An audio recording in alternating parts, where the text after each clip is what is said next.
then you have an asset that you can use throughout the rest of the album launch cycle. As you get more fans, you've got this amazing list building asset that works to get people on, gives them a really cool offer. Whether your album is public at that point or not, it gives them a really cool opportunity to go deeper in your world and come out the other end as a super engaged fan. And you could use that for years. You are now listening to the Creative Juice podcast, brought to you by Entrepreneur.io.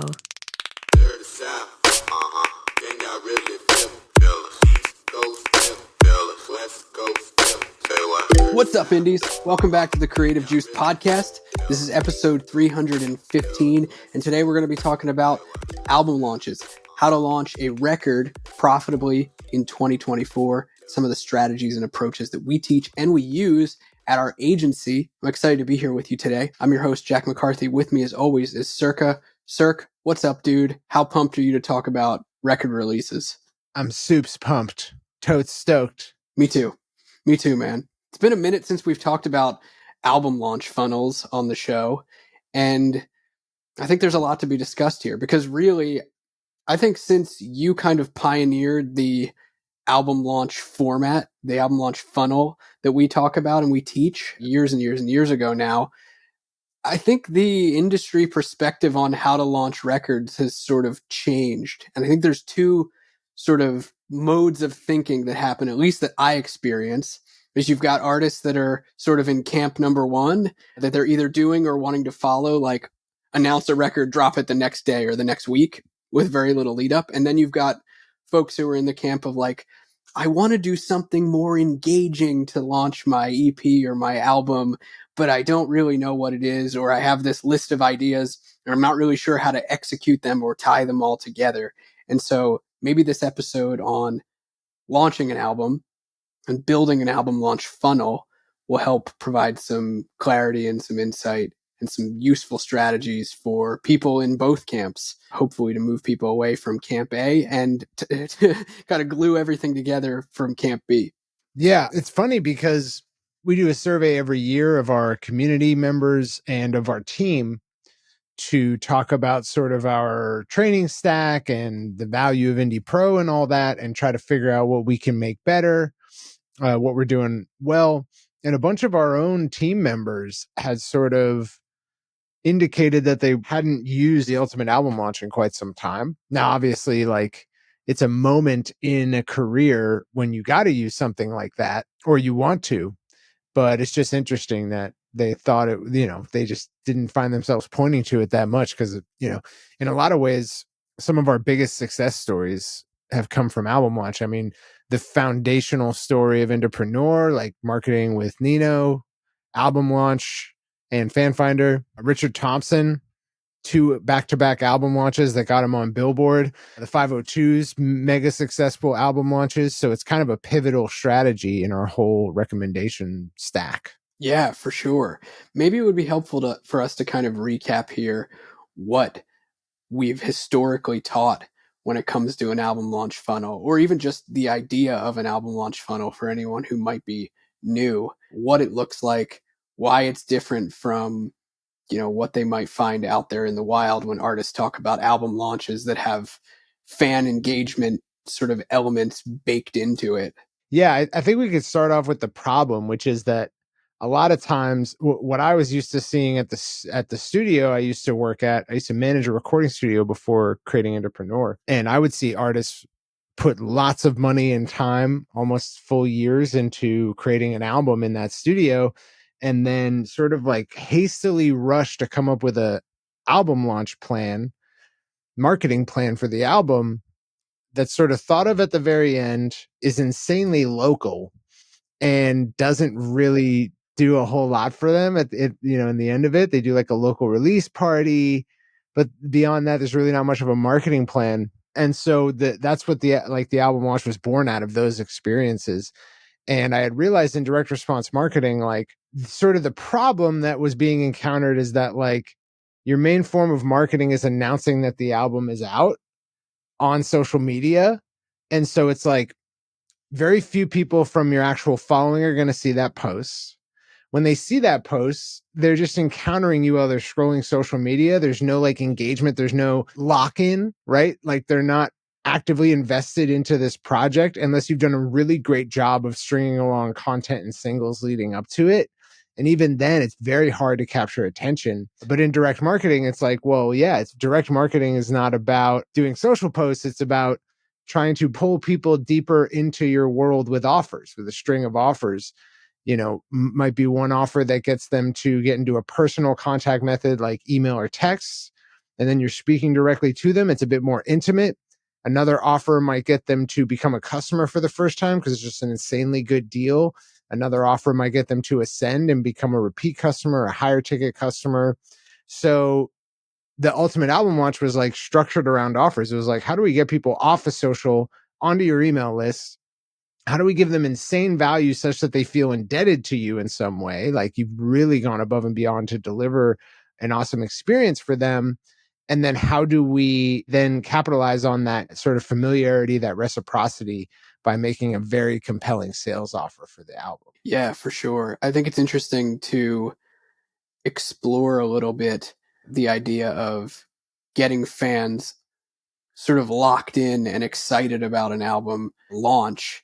And it's interesting, dude, like laying out the problem like this. I actually made a social media post about this a couple weeks ago that was like, artists spend so much time on gear and producing music and getting a product ready, and then they spend so little time, effort, money on actually marketing it. Like, you're totally right in saying, like, you put all this work in and then all of a sudden it's like, okay, now race to get it out there with very little thought or very little like critical thought. It might feel like a lot, but in the moment it's really just rushed thinking. It's not actually like well planned out effective strategy. It's just like, oh, like what can we put together real quick to get this out by a timeline because we spent so much time on it. We're hurrying to get it out there, as opposed to like, how do we actually make an impact with this? Yeah, yeah. And artists will set very arbitrary, pulled out of their ass dates for when something's supposed to come out and then like demand that it come out on that date.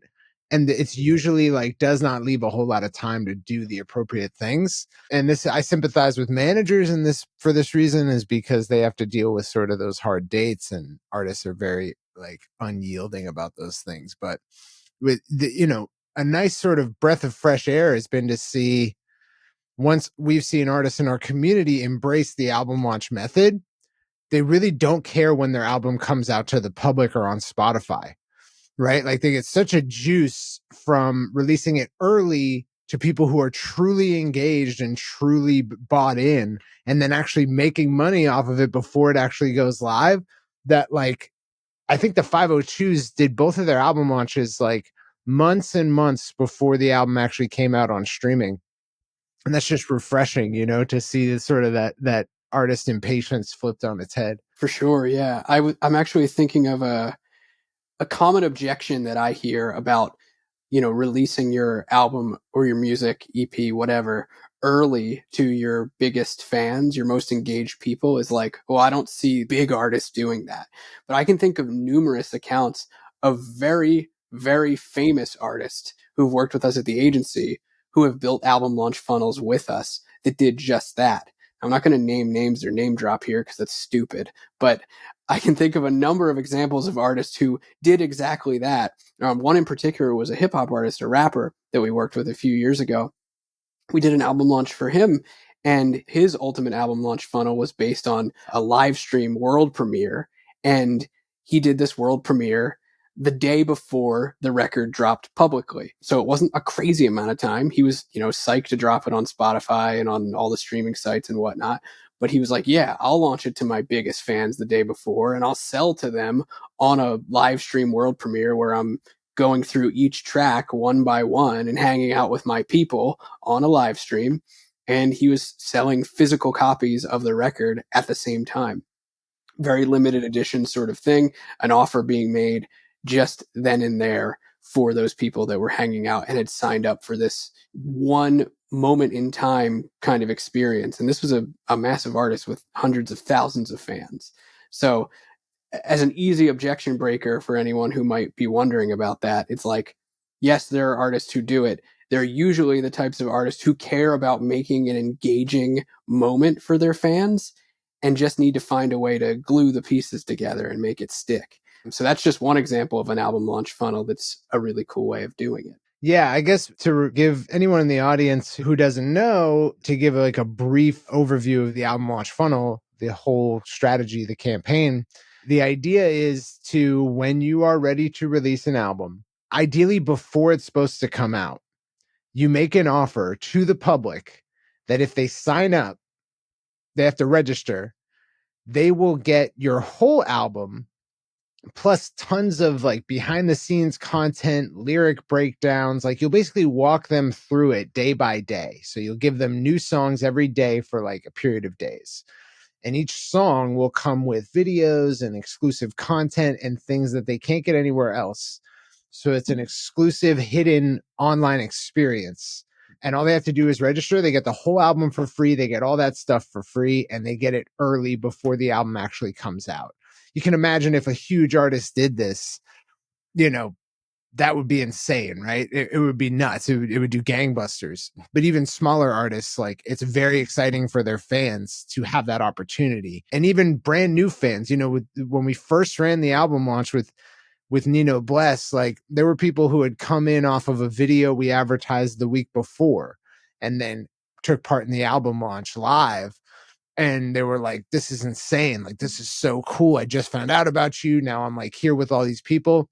So it not only gives them that sense of like, I've just been given an amazing gift, but there's sort of a sense of they're going through it with other people at the same time. So there's a sense of community between fans.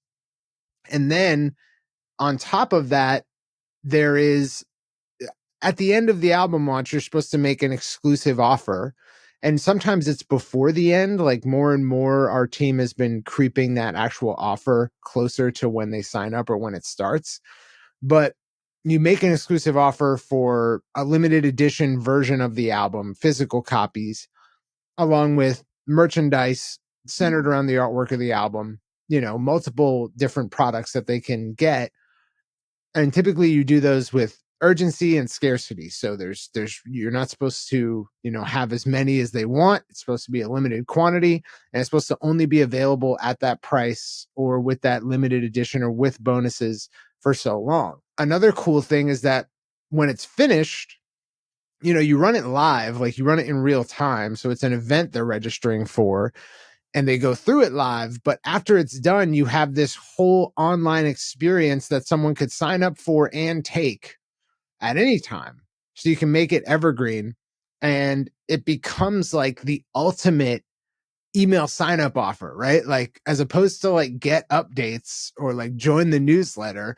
Imagine if it was like, hey, get a look inside this record that you cannot get anywhere else, that isn't available to the public. If you sign up and register now, you'll go through this album as like a multi-day experience, and we'll walk you through it and we'll give you the whole thing for free. It's a great lead magnet. So a lot of the artists who have done album launches in our community then turn it evergreen. And, you know, if they have a post go viral, or if they have a great ad campaign that turns on a bunch of new people to their music, they know exactly where to send them, and it will have the effect of indoctrinating them into their worlds. And they don't have to do anything. Just go sign up here, and you'll be a fully fledged super fan by the end of it, you know? Yeah, for sure. I'm glad you brought that up too, because I think there's some nuance here about creating an album launch that's profitable, right? You talked about the idea of you're making something that's built for a moment in time so that it feels like, you know, as fans go through it, there's a community, there's a lot of people going through it. And ideally, you're going through it with them. There's some live elements. A lot of times it's live streams or group hangouts.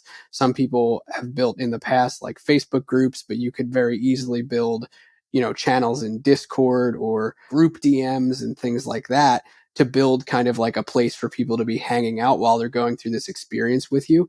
That's something that is mega effective for creating that sort of moment in time that when it comes time to make the sales offer, makes it, you know, the crowd psychology sort of kicks in of like, I have to buy this. I have been part of something so cool, and this has been such an amazing experience, and it's time bound, that I need to make sure that I get something to commemorate this experience. So that builds a profitable launch for you. That's one of the nuanced pieces that I think a lot of artists miss when it comes to building an album launch funnel is they try to make it, hands off in the first go around. And I think that that's one of the biggest mistakes you can make is like trying to make it hands off. The first go around, you should make it as hands on as possible. The cool thing about that is like, then you've got something that ideally floods your business with a lot of cash and new customers. So that's really cool to have. And then the downstream effect of that, like you said, Cirque, is now then you have an asset that you can use throughout the rest of the album launch cycle as you get more fans. You've got this amazing list building asset that works to get people on, gives them a really cool offer. Whether your album is public at that point or not, it gives them a really cool opportunity to go deeper in your world and come out the other end as a super engaged fan. And you could use that for years, which is really cool. Yeah. The album launch that started it all, the audio trip, we did live streams. We did live Q&As. We responded to all emails we got. So like we'd send out day one email. People would go consume the content, check it out for the day, check out the day's songs, and then email us back. And then we would email them back and we like have these ongoing conversations. And then we added a comment element to the pages, the hidden web pages that contained all of the content for each day. So people would leave comments and then they could see each other's comments and there were conversations going on. It was like a little message board for each day of the album launch.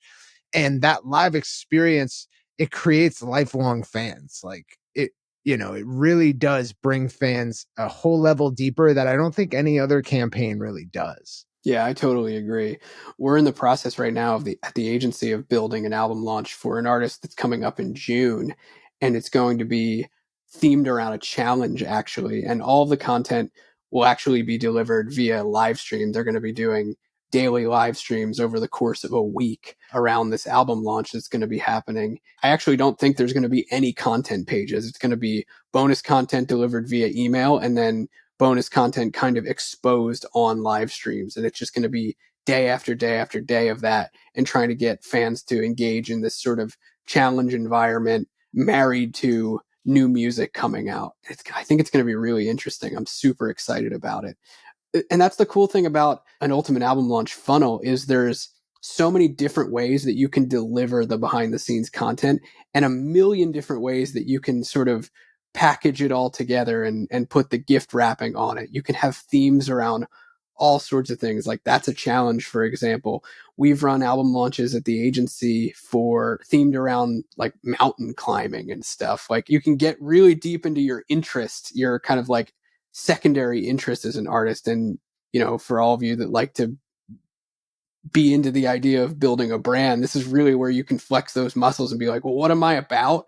And how does that relate to my fans? And how do I build this into a package when it comes to launching a new record? Yeah. It's funny because like, if I wanted to imbue an artist with like all the digital marketing skills, this is like a gauntlet, right? Like you're going to get involved with, like offer creation, ads, content, email marketing, building web pages, building unique experiences, making paid offers. So like email sign up offers and then paid offers. You're going to deal with countdown timers, limited quantity offers. You're going to deal with sales, email automation and sequences.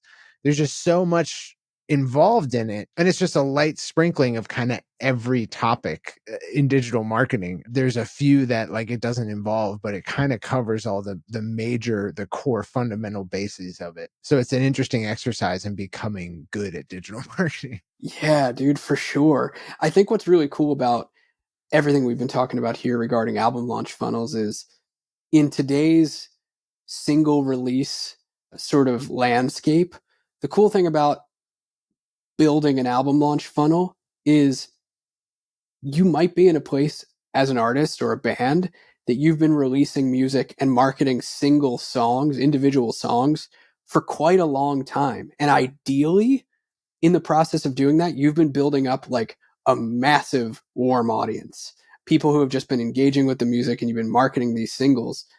What's really cool about putting together a packaged release of some kind, whether it be an EP or an album or a compilation, whatever. It really doesn't matter. The cool thing is, if you've been dropping singles and working on marketing them for maximum exposure and audience growth, then you've got people that are probably, hopefully, going to be primed and ready for a next step. And what cooler next step could you give them than early access, behind the scenes looks, and, exclusive offers around music that they've already been into and new music that they haven't heard yet. Yeah. I would even go so far as to say that besides like very expensive guerrilla marketing campaigns, I can't think of a better way to launch an album. Like I literally can't. It is probably the most powerful way. Whether it's like what we're talking about here is also, it has its roots in digital marketing, online marketing in general, like product launches. So it's well-worn territory. So it's kind of like, it can be the best way to release any product, but I think especially like in music, you're hard up for a competitor. Yeah, that's true. What I think is interesting about this is you mentioned guerrilla marketing, right? And I think artists and bands and their teams, especially, like I've had plenty of conversations with managers who they want to get really creative with album launches, and it starts to veer into that like guerrilla marketing territory. But there's budget constraints and there's time constraints and there's logistical constraints to doing that sort of stuff. And what I often see happen when you're, strategizing in that lane is you end up with like a watered down sort of experience where you're hoping it's like that meme of like the drawing of what the client asked for, and it's like a beautiful drawing of a horse, and then what they actually got on the budget and the time that they allowed for, and it's like a 4-year-old's drawing. um, it often ends up looking like that, and you have sort of this wet fart sort of album drop. And what's cool about the process that we're talking about here in this sort of funnel is you can take a lot of the spark and creativity of guerrilla marketing and distill it into something that's actually really doable for artists at most levels of growth. As long as you've got fans, as long as you've got like a critical mass of people that would want to be involved in something like this, and you've got the time and the willingness to actually be engaged in it, you can do something like this on a pretty affordable budget, and it doesn't involve billboards and massive PR stunts or anything like that. Of course, you can put all that into it too, which is awesome if you got the means to do it, but you don't have to. And I think what's especially cool about a funnel is, again, we talked about like the two camps, right? If you're in camp B, what I often see is like artists and their teams wanting to come up with all these cool creative ideas, but they don't necessarily know how to tie them all together and make it a cohesive experience. Or at least, in my opinion and experience, that's what I often see is like you come with these ideas and it's like, okay, you're telling them to me. And as someone who's in charge of strategy and tying the whole thing together, like making it so that it's cohesive for the fan and the customer from end to end is often muddy. And when you think about a funnel, it becomes really easy to conceptualize, okay, someone enters here, they go through A, B, C, they get made offer D, and they exit. And there's a path.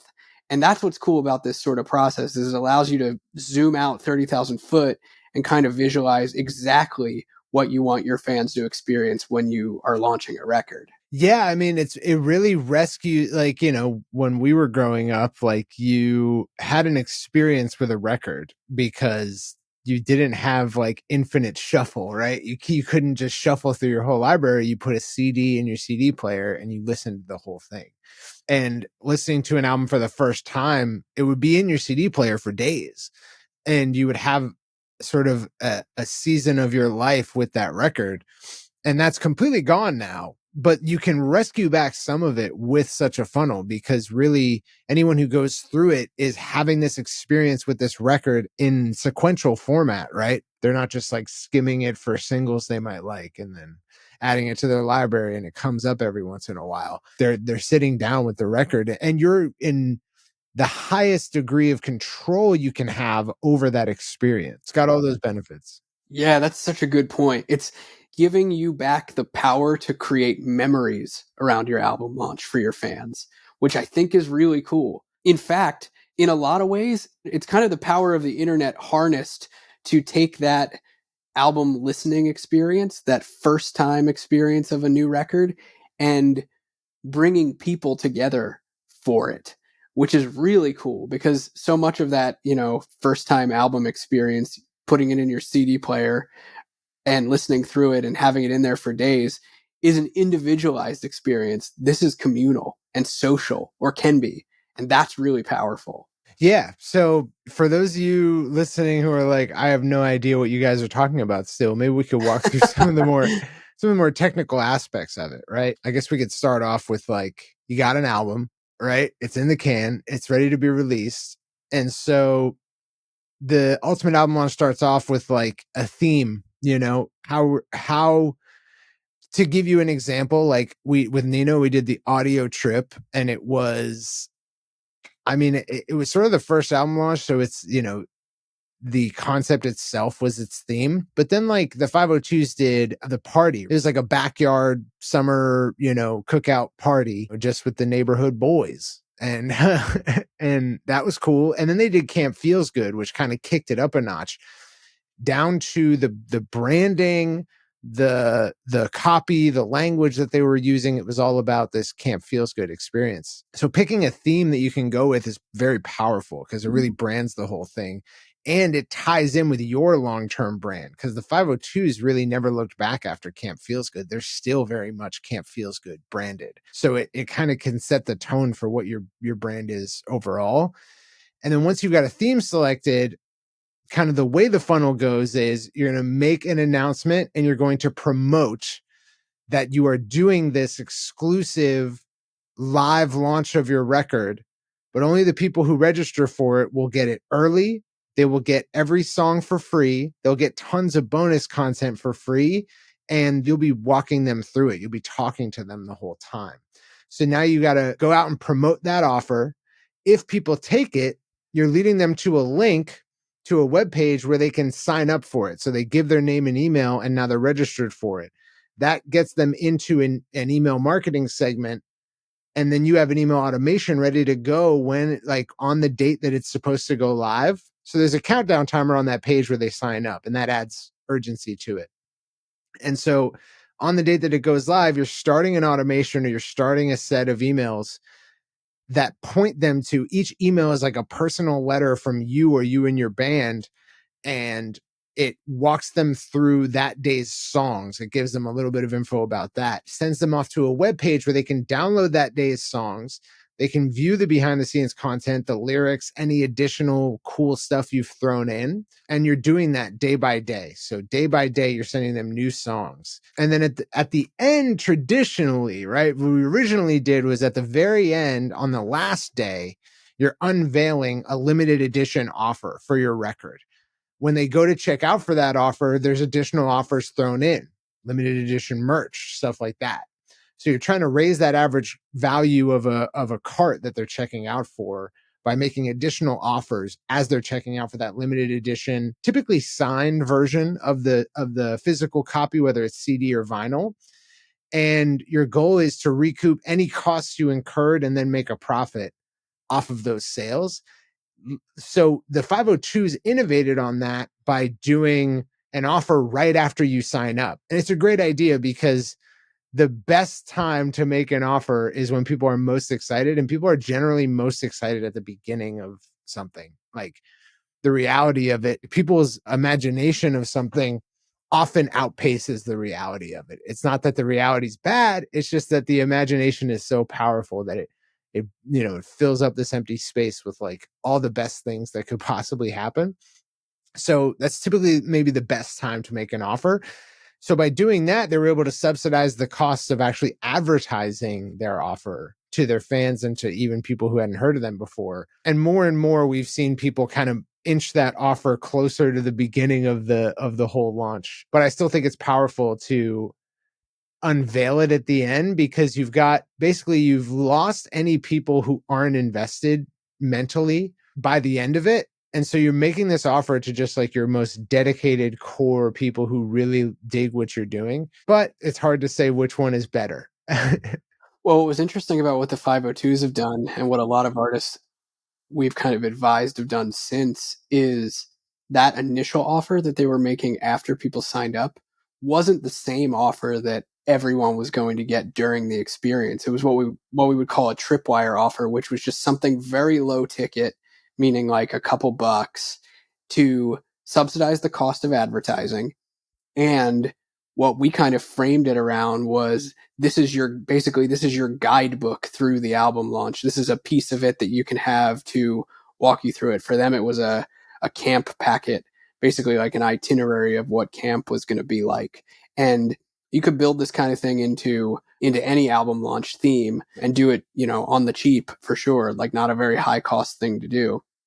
Sell it for a few bucks, subsidize your cost of getting subscribers into it. And what's especially cool about that is those people that bought that, they're probably way more likely to then take you up on the sales offer during or at the end of the launch itself because they've already bought. They bought something. They're over that hurdle. They put their credit card details in and they're primed and ready and probably going to take the experience itself pretty seriously. Yeah, I hope we still get to see some more innovation on top of the concept to come from artists. Artists are creative.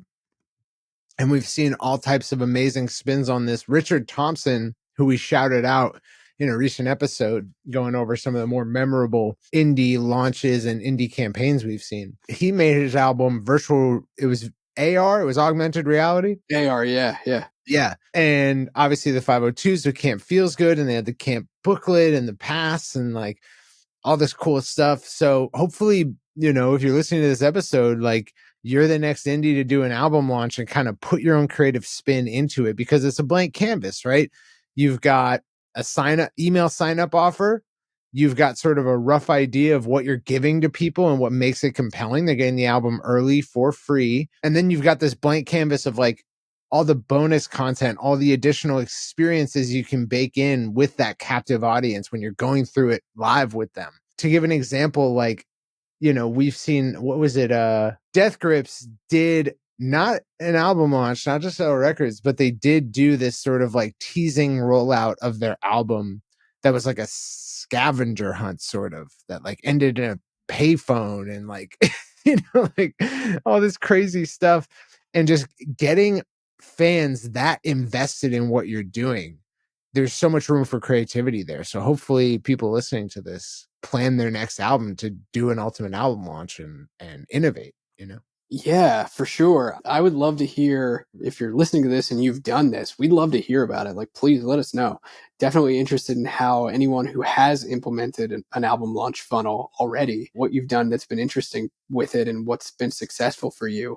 But if you're listening to this and you haven't before, maybe your head is spinning right now with all sorts of ideas, and I hope it is. We've got a little resource for you guys that we'll leave in the show notes. It's a workbook that we've put together for building an ultimate album launch and specifically helping you to come up and strategize on ideas for what you might include in it, your timeline so that you can set better dates and not just pick arbitrary ones and drive your manager and team absolutely bananas.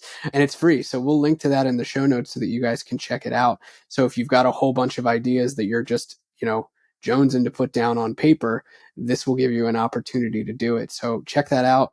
And hopefully it helps. But yeah, hopefully you guys dug this. This was a lot of fun. It's been a minute since we've talked about album launches on the show. I feel like we've been really steeped in just like how to release music and make content around it.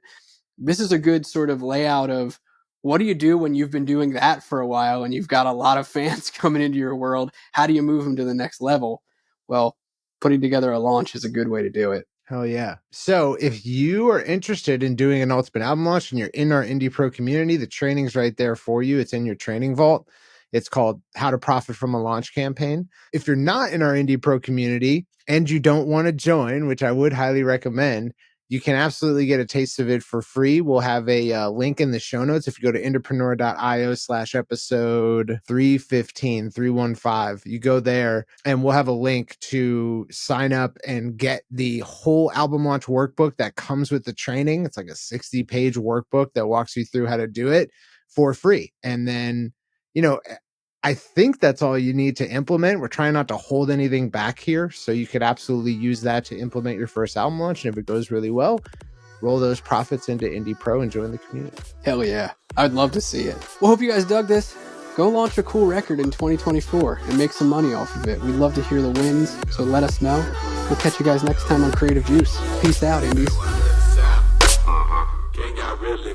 Feel the East Coast, feel the West Coast, feel me. Say what?